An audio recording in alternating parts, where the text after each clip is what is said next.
You are listening to Book Clips, a mini podcast in which authors or narrators do readings from novels. Check out the show notes for the synopsis and buy links for this book. Darkness Falls, a lesbian end-of-the-world romance adventure. Written by K.C. Luck.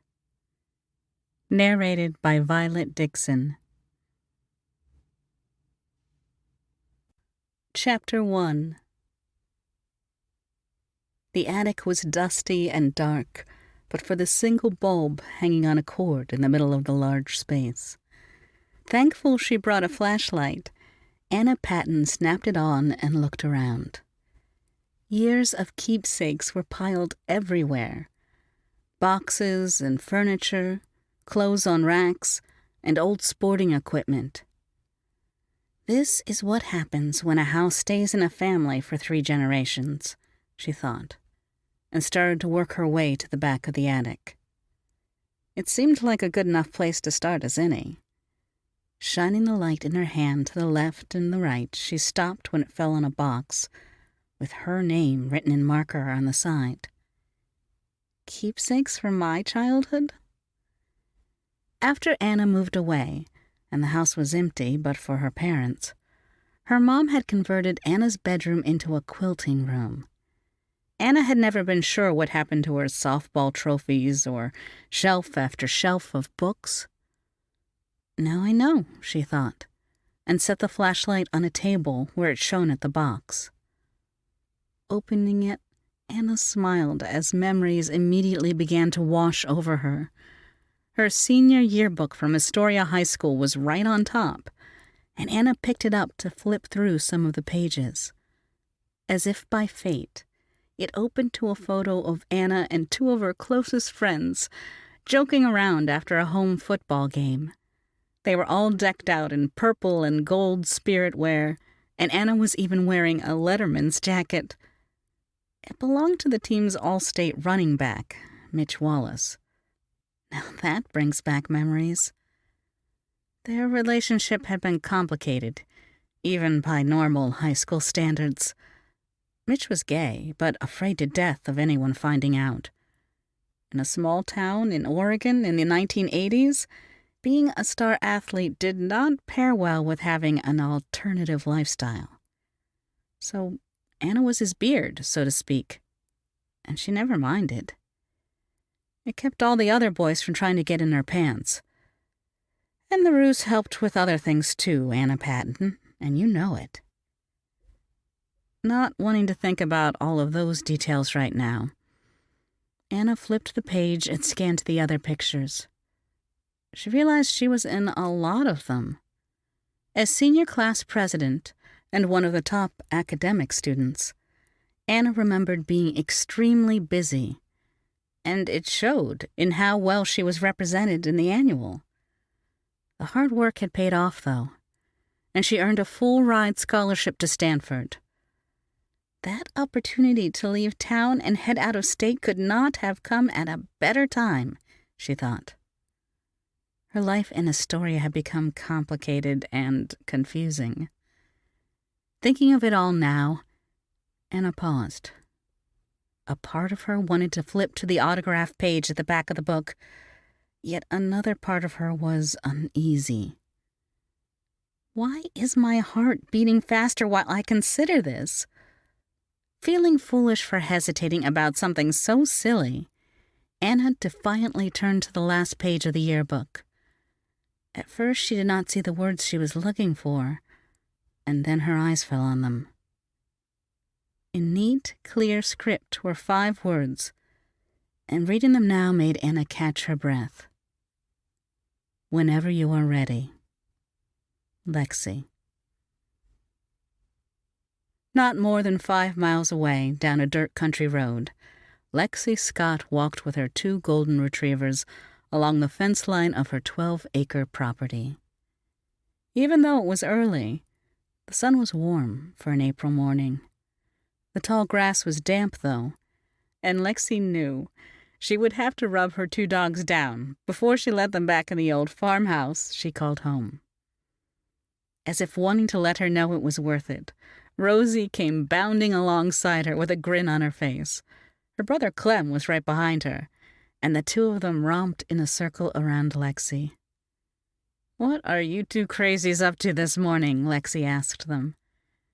Clem barked as if he could understand her, and Lexi chuckled. "You don't say."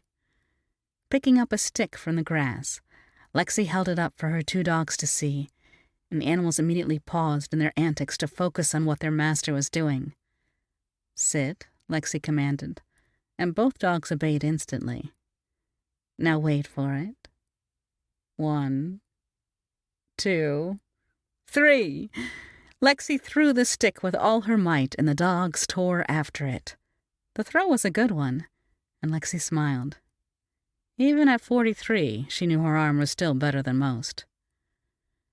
When she was 18, the college recruiters had come knocking with softball scholarships, but she was not interested. To her, the game was a hobby, and so she settled for going to the local community college to take writing classes. In the end, the decision was the right one, as her talent at creating imaginary worlds proved lucrative. Although she knew she would never be a Stephen King or a Nora Roberts, Lexi had a strong base of followers who always bought her books, and so she cranked out 1 or 2 a year in order to live very comfortably. It was with those funds she was able to buy the old Reynolds place 5 years before and slowly fix it up. The project was a challenge from the start, as Lexi knew little about remodeling, but it turned into a labor of love, as she found joy and fulfillment in bringing the house and the land back to life. Not to mention it was the distraction I needed at the time, she thought with a heavy sigh. I should never have gone to that damn high school reunion. It was dumb then, just like it's dumb thinking about it now. With a shake of her head to try and clear the unwelcome thoughts, Lexi started walking again and called to her dogs. Before the animals could get all the way back to her, Lexi's cell phone rang, and, grateful for the distraction, she answered. "This is Lexi," she said. "Good morning, big sister," Lexi heard her sibling Jackie Scott say. "Out walking the fence line, I assume?" Lexi chuckled. "You know it," she answered. "And let me guess, you're racing way too fast down the I-5 through the heart of Seattle because you're late for a meeting." "Actually, I'm on the 405, but pretty much yes," Jackie said, and Lexi could tell she was smiling. "But I didn't call to chit-chat about directions. I want to know if you're still coming up the weekend after next, for my birthday." "Wouldn't dare miss it," Lexi said, even though the last thing she wanted was to drive 3 hours into big city traffic. Still, this was a milestone birthday, and Lexi was pretty sure Jackie was not looking forward to it. All the more reason to rub it in, Lexi thought and grinned. "After all, you are turning the big 4-0, she said. There was a pause on the phone. "You're loving this, aren't you?" Jackie said. Lexi laughed. "More than you can imagine," she answered. Taylor Barnes waited in the guard's booth at the end of the parking ramp and checked her Apple Watch for the time. She was happy to see Jackie Scott was due any minute, and checked herself in the small mirror. Taylor knew she was being ridiculous, carrying a crush on the classy but infinitely sexy CEO of Vibrant magazine. The flirting was harmless, and the extra attention always made Jackie smile. As if on cue, the familiar red Audi R8 coupe came screeching around the corner and shot down the ramp. As it slowed for the gate, Taylor watched to see if the driver's side window would roll down. It was a cue Taylor had learned early on. If it went down, Jackie was in a good mood and would be willing to chat for a minute. Taylor was pleased to see the window dropping and stepped out of the booth. "Good morning, Miss Scott," Taylor said as she leaned forward to look into the car and make a quick appraisal of Jackie's designer outfit. Taylor was indeed no expert, but if she had to guess, the soft gray dress was expensive. Considering how fantastic she looks in it, I'd say the money was well worth it, Taylor thought. "Good morning to you too, Taylor," Jackie said with a smile. Are you working tomorrow? Taylor lifted an eyebrow. Tomorrow was Saturday, and therefore she usually had it off. Although, other than spending the day at the gym and the evening with a good book, she had no plans.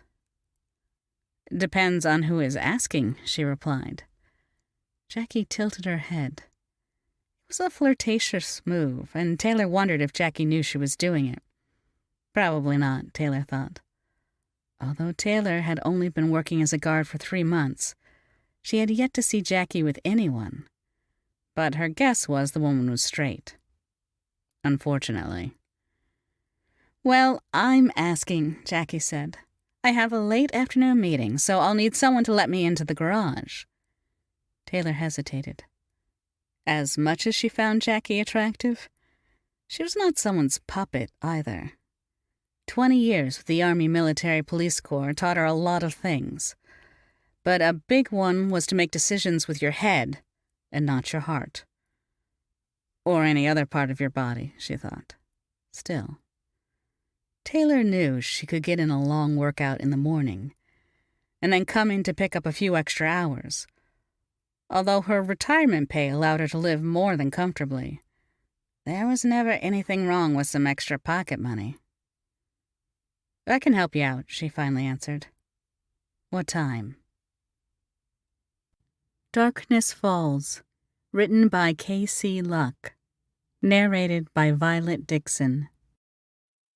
You have been listening to Book Clips. Check out the show notes for the synopsis and buy links for this book. If you are interested in showcasing your novel, then check out the show notes for more information.